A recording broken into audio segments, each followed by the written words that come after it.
Chapter 4. A Family Conclave. Emily wakened at daylight the next morning. Through her low uncurtained window, the splendor of the sunrise was coming in, and one faint white star was still lingering in the crystal green sky over the rooster pine. A fresh, sweet wind of dawn was blowing around the eaves. Ellen Green was sleeping in the big bed and snoring soundly. Except for that, the little house was very still.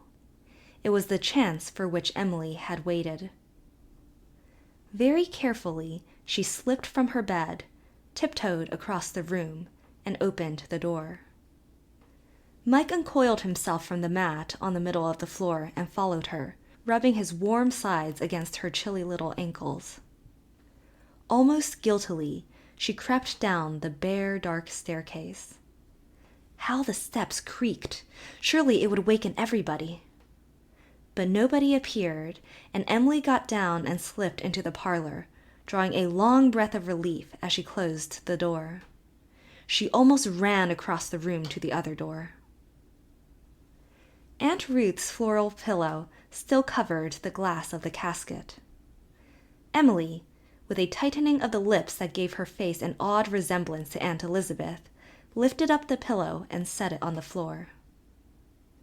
"Oh, Father, Father," she whispered, putting her hand to her throat to keep something down.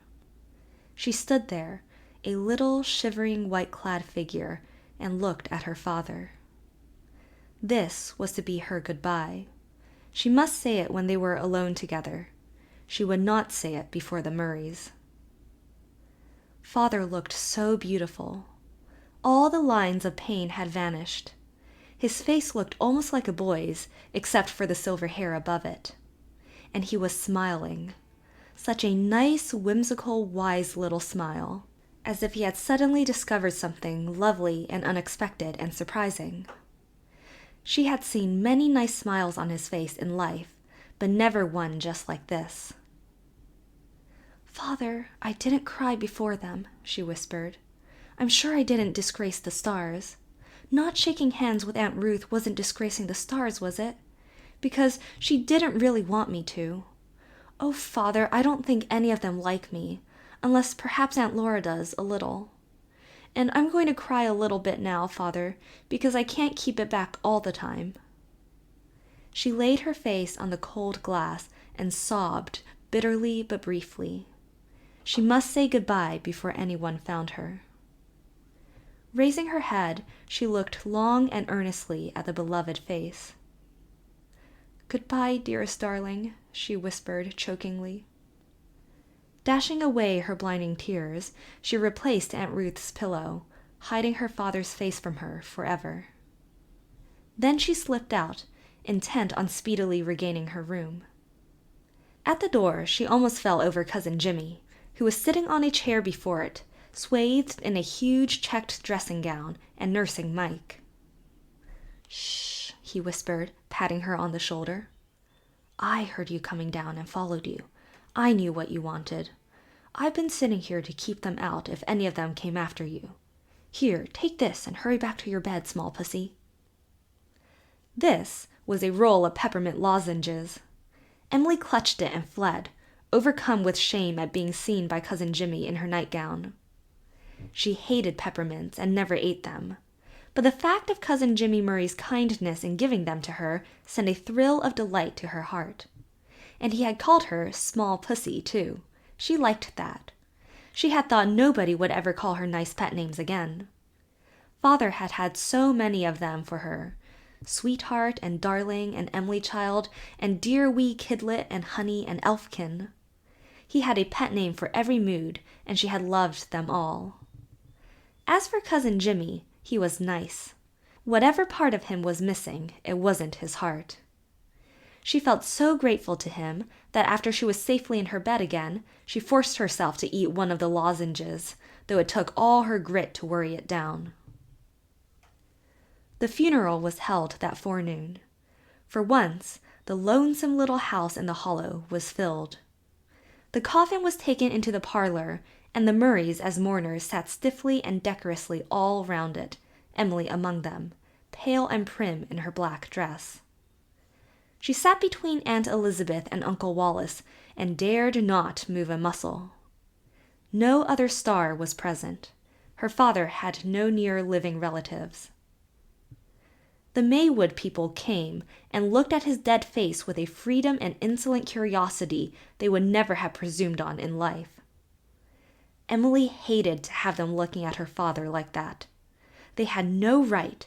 They hadn't been friendly to him while he was alive. They had said harsh things of him. Ellen Green had sometimes repeated them. Every glance that fell on him hurt Emily, but she sat still and gave no outward sign.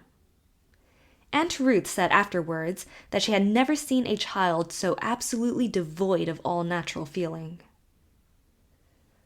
When the service was over, the Murrays rose and marched around the coffin for a dutiful look of farewell. Aunt Elizabeth took Emily's hand and tried to draw her along with them, but Emily pulled it back and shook her head. She had said her goodbye already. Aunt Elizabeth seemed for a moment to be on the point of insisting. Then she grimly swept onward, alone, looking every inch a Murray. No scene must be made at a funeral. Douglas Starr was to be taken to Charlottetown for burial beside his wife. The Murrays were all going, but Emily was not to go. She watched the funeral procession as it wound up the long grassy hill, through the light gray rain that was beginning to fall. Emily was glad it was raining. Many a time she had heard Ellen Green say that happy was the corpse the rain fell on, and it was easier to see father go away in that soft, kind gray mist than through sparkling, laughing sunshine. "Well, I must say the funeral went off fine," said Ellen Green at her shoulder. "Everything's been done regardless. If your father was looking down from heaven at it, Emily, I'm sure he'd be pleased." "He isn't in heaven," said Emily. "Good gracious of all the children!" Ellen could say no more. "He isn't there yet. He's only on the way. He said he'd wait around and go slow until I died too, so that I could catch up with him. I hope I'll die soon." "That's a wicked, wicked thing to wish," rebuked Ellen. When the last buggy had disappeared, Emily went back to the sitting room, got a book out of the bookcase, and buried herself in the wing chair. The women who were tidying up were glad she was quiet and out of the way. "It's well she can read," said Mrs. Hubbard gloomily. "Some little girls couldn't be so composed. Jenny Hood just screamed and shrieked after they carried her mother out. The Hoods are all such a feeling people." Emily was not reading. She was thinking. She knew the Murrays would be back in the afternoon, and she knew her fate would probably be settled then. "We'll talk the matter over when we come back," she had heard Uncle Wallace saying that morning after breakfast. Some instinct told her just what the matter was, and she would have given one of her pointed ears to hear the discussion with the other. But she knew very well she would be sent out of the way. So she was not surprised when Ellen came to her in the twilight and said, "You'd better go upstairs, Emily. Your aunts and uncles are coming in here to talk over the business." "Can't I help you get supper?" asked Emily, who thought that if she were going and coming around the kitchen, she might catch a word or two. "No, you'd be more bother than help. March now." Ellen waddled out to the kitchen, without waiting to see if Emily marched. Emily got up reluctantly. How could she sleep tonight if she did not know what was going to happen to her? And she felt quite sure she would not be told till morning, if then. Her eyes fell on the oblong table in the center of the room. Its cloth was of generous proportions, falling in heavy folds to the floor. There was a flash of black stockings across the rug, a sudden disturbance of drapery, and then silence. Emily, on the floor under the table, arranged her legs comfortably and sat triumphant. She would hear what was decided, and nobody would be any the wiser. She had never been told that it was not considered strictly honorable to eavesdrop, no occasion for such instruction ever having arisen in her life with her father. And she considered that it was a bit of pure luck that she had thought of hiding under the table. She could even see dimly through the cloth. Her heart beat so loudly in her excitement that she was afraid they would hear it. There was no other sound save the soft, far-away singing of frogs through the rain that sounded through the open window. In they came. Down they sat around the room. Emily held her breath. For a few minutes nobody spoke, though Aunt Eva sighed long and heavily. Then Uncle Wallace cleared his throat and said, "Well, what is to be done with the child?" Nobody was in a hurry to answer. Emily thought they would never speak. Finally, Aunt Eva said with a whine, "She is such a difficult child, so odd. I can't understand her at all." "I think," said Aunt Laura timidly, "that she has what one might call an artistic temperament." "She is a spoiled child," said Aunt Ruth very decidedly. "There's work ahead to straighten out her manners, if you ask me." The little listener under the table turned her head and shot a scornful glance at Aunt Ruth through the tablecloth. "I think that your own manners have a slight curve." Emily did not dare even to murmur the words under her breath, but she shaped them with her mouth. This was a great relief and satisfaction. "I agree with you," said Aunt Eva, "and I for one do not feel equal to the task." Emily understood that this meant Uncle Wallace didn't mean to take her, and she rejoiced thereat. "The truth is," said Uncle Wallace, "Aunt Nancy ought to take her. She has more of this world's goods than any of us." "Aunt Nancy would never dream of taking her, and you know it well enough," said Uncle Oliver. "Besides, she's entirely too old to have the bringing up of a child, her and that old witch Caroline. Upon my soul, I don't believe either of them is human. I would like to take Emily, but I feel that I can hardly do it. I've a large family to provide for." "She'll not likely live long to bother anyone," said Aunt Elizabeth crisply. "She'll probably die of consumption, same as her father did." I won't, exclaimed Emily. At least, she thought it with such vim that it almost seemed that she exclaimed it. She forgot that she had wanted to die soon, so that she could overtake father. She wanted to live now, just to put the Murrays in the wrong. "I haven't any intention of dying. I'm going to live, for ages, and be a famous authoress.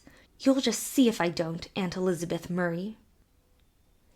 "She is a weedy-looking child," acknowledged Uncle Wallace. Emily relieved her outraged feelings by making a face at Uncle Wallace through the tablecloth.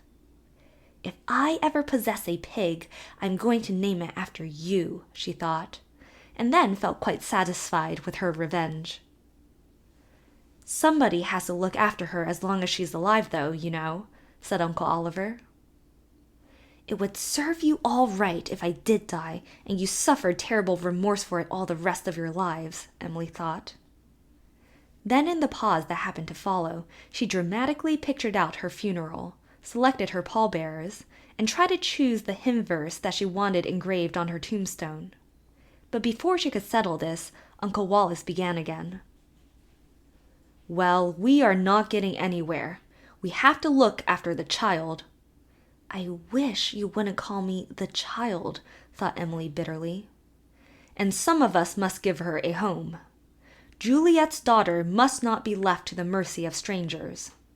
Personally, I feel that Eva's health is not equal to the care and training of a child."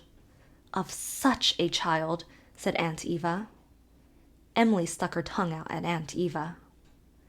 "Poor little soul," said Aunt Laura gently. Something frozen in Emily's heart melted at that moment. She was pitifully pleased over being called poor little soul so tenderly. "I do not think you need to pity her overmuch, Laura," said Uncle Wallace decidedly. It is evident that she has very little feeling. I have not seen her shed a tear since we came here." "Did you notice she would not even take a last look at her father?" said Aunt Elizabeth. Cousin Jimmy suddenly whistled at the ceiling. "She feels so much that she has to hide it," said Aunt Laura. Uncle Wallace snorted. "Don't you think we might take her, Elizabeth?" Laura went on timidly. Aunt Elizabeth stirred restlessly. "I don't suppose she'd be contented at New Moon with 3 old people like us." I would, thought Emily. "Ruth, what about you?" said Uncle Wallace. "You're all alone in that big house. It would be a good thing for you to have some company."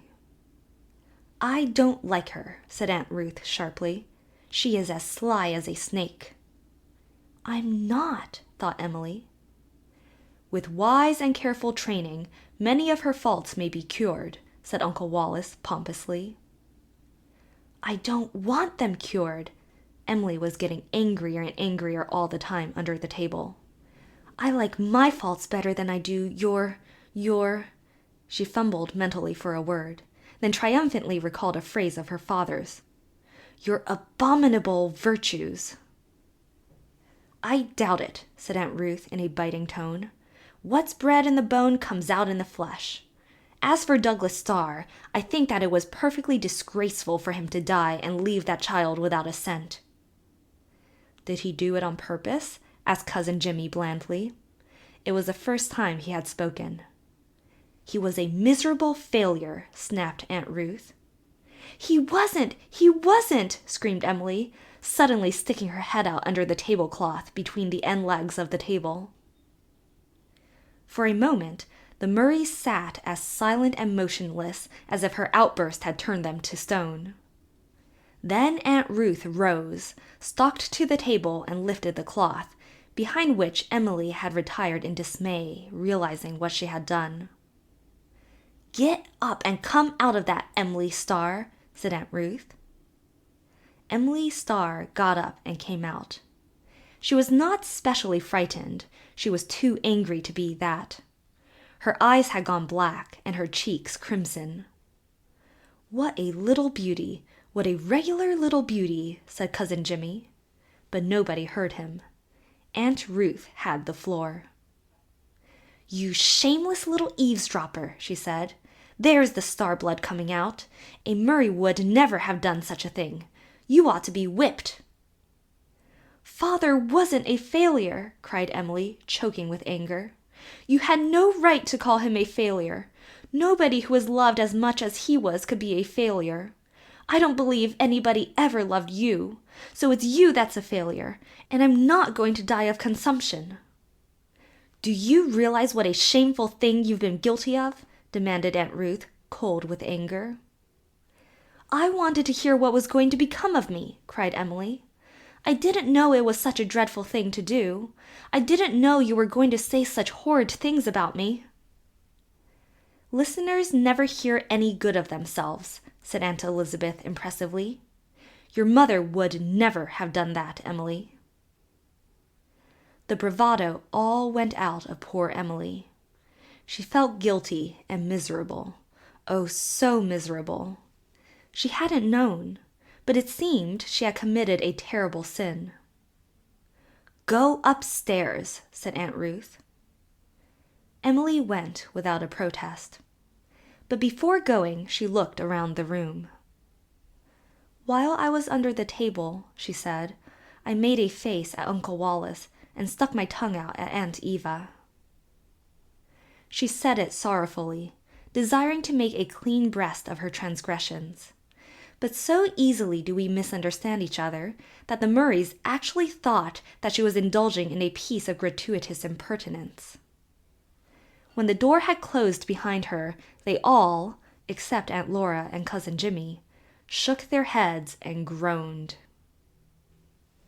Emily went upstairs in a state of bitter humiliation.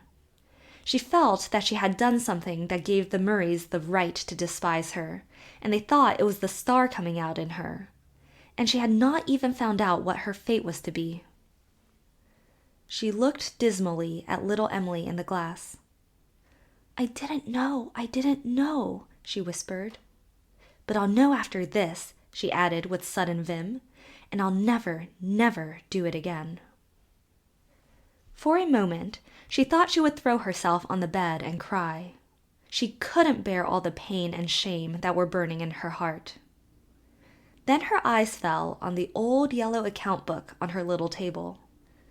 A minute later, Emily was curled up on her bed, Turk fashion, writing eagerly in the old book with her little stubby lead pencil. As her fingers flew over the faded lines, her cheeks flushed and her eyes shone. She forgot the Murrays, although she was writing about them. She forgot her humiliation, although she was describing what had happened. For an hour she wrote steadily by the wretched light of her smoky little lamp, never pausing, save now and then, to gaze out of the window into the dim beauty of the misty night while she hunted through her consciousness for a certain word she wanted. When she found it, she gave a happy sigh and fell to again. When she heard the Murrays coming upstairs, she put her book away. She had finished. She had written a description of the whole occurrence and of that conclave ring of Murrays, and she had wound up by a pathetic description of her own deathbed, with the Murrays standing around imploring her forgiveness. At first, she depicted Aunt Ruth as doing it on her knees in an agony of remorseful sobs. Then she suspended her pencil. Aunt Ruth couldn't ever feel as bad as that over anything, she thought, and drew her pencil through the line. In the writing, pain and humiliation had passed away. She only felt tired and rather happy. It had been fun, finding words to fit Uncle Wallace, and what exquisite satisfaction it had been to describe Aunt Ruth as a dumpy little woman. I wonder what my uncles and aunts would say if they knew what I really think of them, she murmured as she got into bed.